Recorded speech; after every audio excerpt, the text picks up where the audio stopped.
Culto, 1/4 de hora, 15 minutos de palavra, 15 minutos de oração, 15 minutos de louvor, 15 minutos de ações de graças, 1/4 da palavra.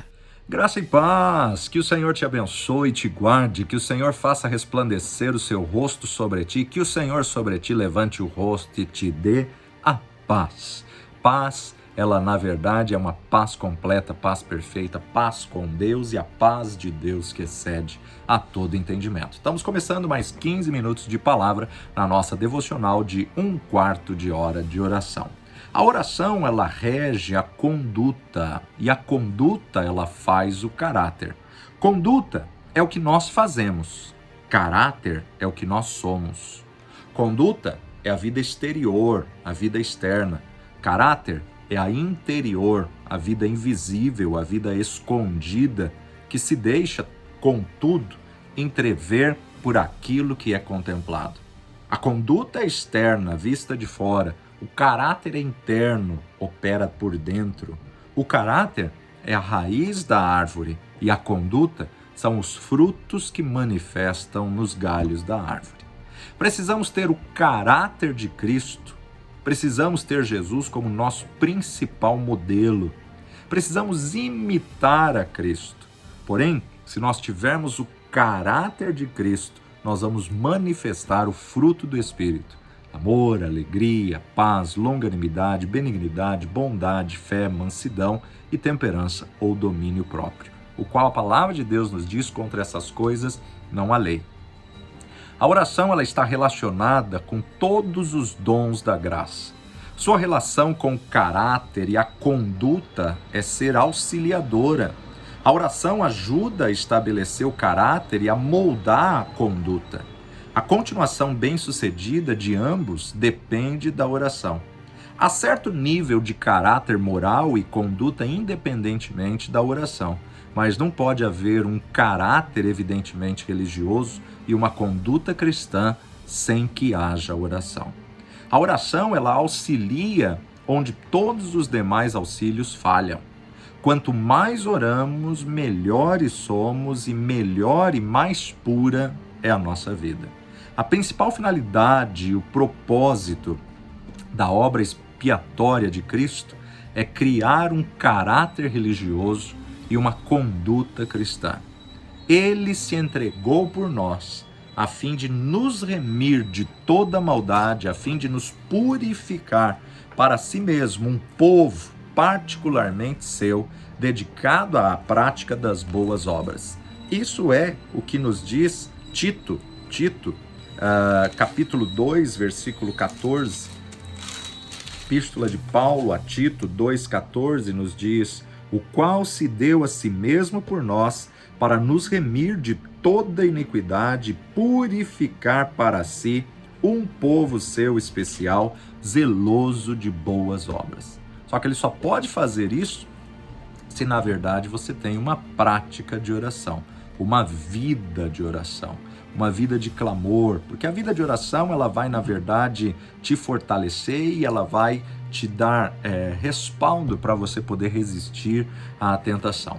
Nos ensinamentos de Cristo, não somente simples obras de caridade, atos de misericórdia que ele exige, mas também caráter espiritual interior.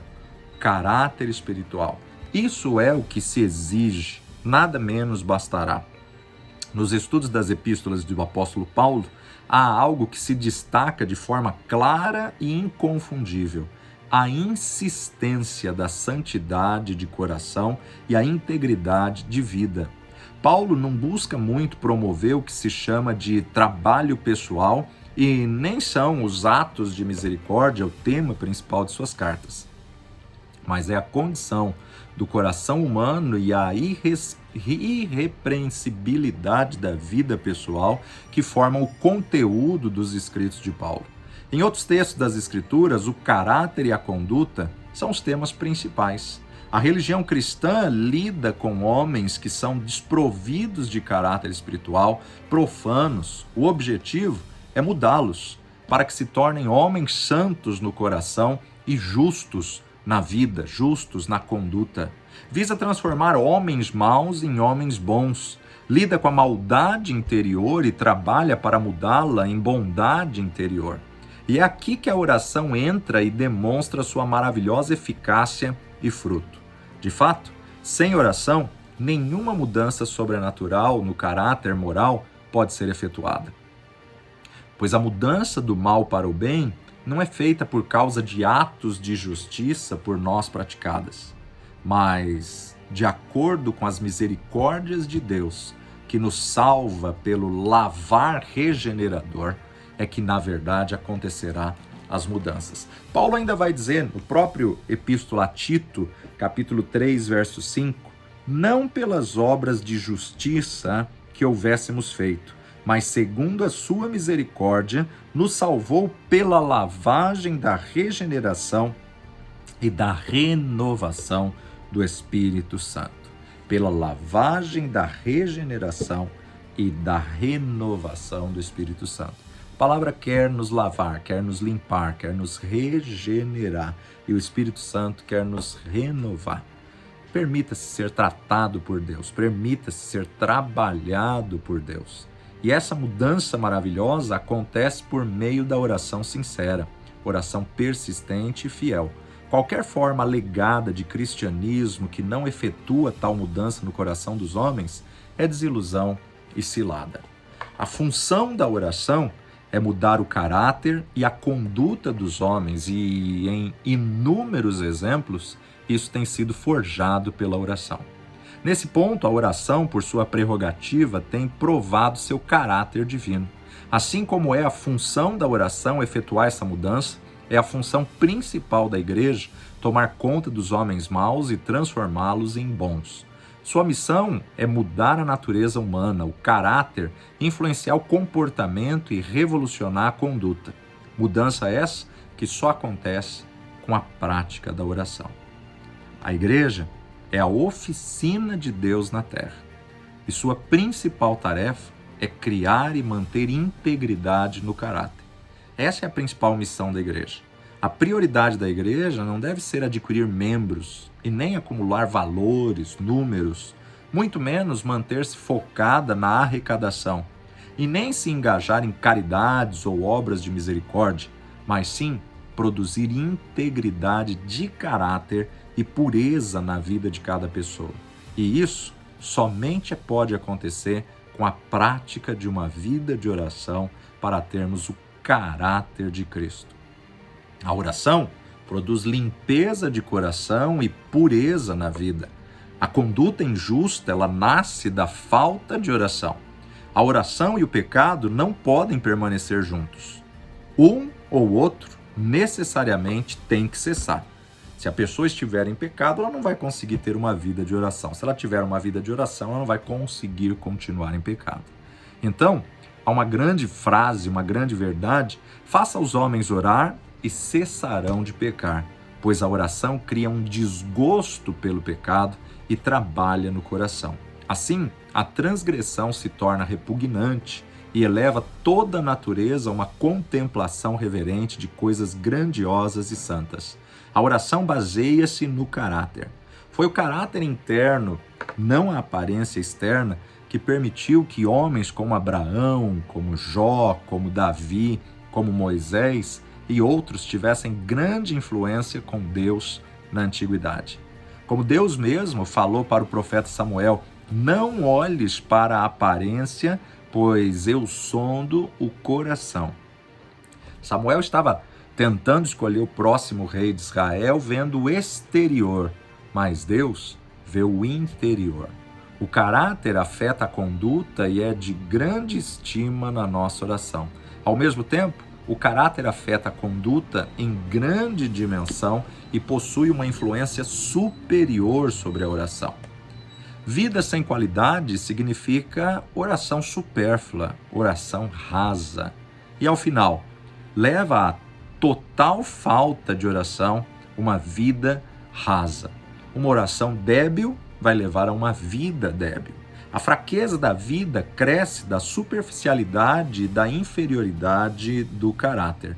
A debilidade da vida reflete a sua fraqueza e inércia nas horas da oração. Simplesmente não podemos conversar com Deus intensamente, com intimidade e confidencialidade, a não ser que vivamos para Ele fiel e verdadeiramente.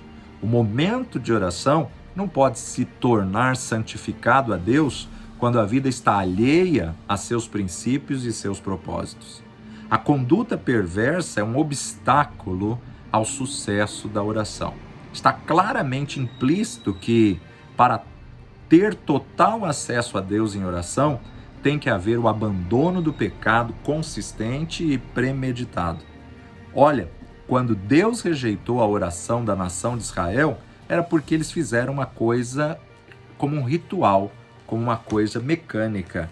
Olha o que o profeta Isaías vai dizer no seu livro, Isaías capítulo 1, versículo 15, ele nos diz assim: pelo que, quando estendeis as mãos, escondo de vós os olhos. Sim, quando multiplicais as vossas orações, não as ouço, porque as vossas mãos estão cheias de sangue. Não só Isaías, como o próprio profeta Jeremias, no capítulo 11, verso 14, vai nos dizer assim: tu, pois, não ores por este povo, nem levantes por eles clamor e nem oração, porque não os ouvirei no tempo em que eles clamarem a mim, por causa do seu mal. Somos intimados a orar levantando mãos santas e não mãos sanguinárias. 1 Timóteo capítulo 2, verso 8, Paulo vai nos dizer: quero, pois, que os homens orem em todo lugar, levantando mãos santas, sem ira e nem contenda.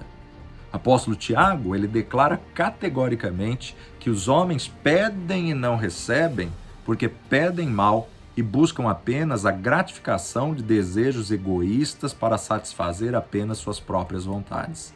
A ordem do nosso Senhor Jesus Cristo é que devemos vigiar e orar, como objetivo cobrir e guardar a nossa conduta, a fim de que possamos ir ao nosso lugar secreto da oração com toda a força, assegurados por um guarda vigilante mantido ao longo da nossa vida. Evangelho segundo Lucas, capítulo 21, versículo 34. Lucas 21, 34. E olhai por vós, para que não aconteça que o vosso coração se carregue de glutonaria, de embriaguez e dos cuidados da vida, e venha sobre vós o improviso aquele dia. Então nós observamos aqui, nós temos a incumbência de pregarmos o Evangelho com a nossa própria vida. As nossas atitudes falam tão alto a ponto de que as pessoas não conseguem ouvir a nossa voz. Elas apenas estão vendo o que você está fazendo, o que as pessoas estão vendo em você. O exemplo de vida prega um sermão de forma mais eficaz do que um ensinamento. A melhor oração, mesmo no púlpito, é aquela que é fortalecida pela vida piedosa de oração do próprio pregador. A mais efetiva obra feita no banco da igreja é precedida e acompanhada pela santidade de vida, separação do mundo e rompimento com o pecado. Uma vida de oração é uma vida que cresce em pureza e devoção a Deus. Como é a vida, assim será a oração do pregador. Uma vida inconsistente obstrui a oração e neutraliza a pouca súplica que nós fizermos.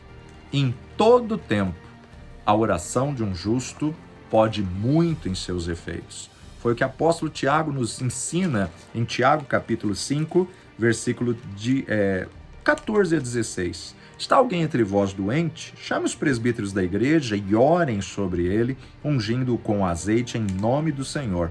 E a oração da fé salvará o doente, e o Senhor o levantará, e se houver cometido pecado, ser-lhe-ão perdoados. Verso 16. Confessai as vossas culpas uns aos outros e orai uns pelos outros para que sareis. A oração feita por um justo pode muito em seus efeitos. De fato, nós podemos ir mais longe e afirmar que apenas a oração do justo é aproveitável a todo momento. Ter os olhos na glória de Deus, ser possuído por sincero desejo de agradá-lo em todas as maneiras, ter as mãos engajadas em sua obra e os pés velozes para correr no caminho dos seus mandamentos dão peso influência e poder à oração e garantem uma audiência com Deus. A oração promove uma vida justa e é um dos grandes auxílios à retidão do coração e da vida.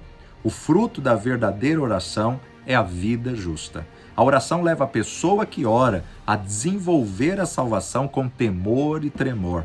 Leva a vigiar o seu temperamento, conversação e conduta, leva a andar com prudência, aproveitando bem todas as oportunidades, capacita a viver de maneira digna a vocação que recebeu com humildade e mansidão. Por isso, vale a pena orar. Orai sem cessar.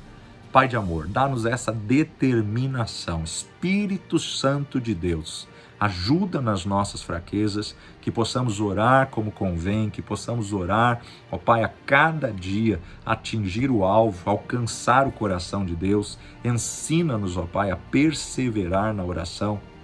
Ensina-nos a vivermos cada dia uma nova experiência, gerando caráter de Cristo para que possamos manifestar o fruto do Espírito.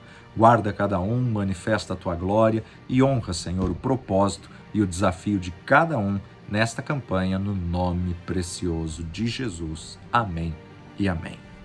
Pega esses próximos 15 minutos para fazer um quarto de hora de clamor, de intercessão. Depois coloca um cântico ao Senhor, 15 minutos de louvor e adoração e 15 minutos de ações de graça. Que o Senhor te abençoe poderosamente e você tenha um novo tempo de milagres numa vida de oração.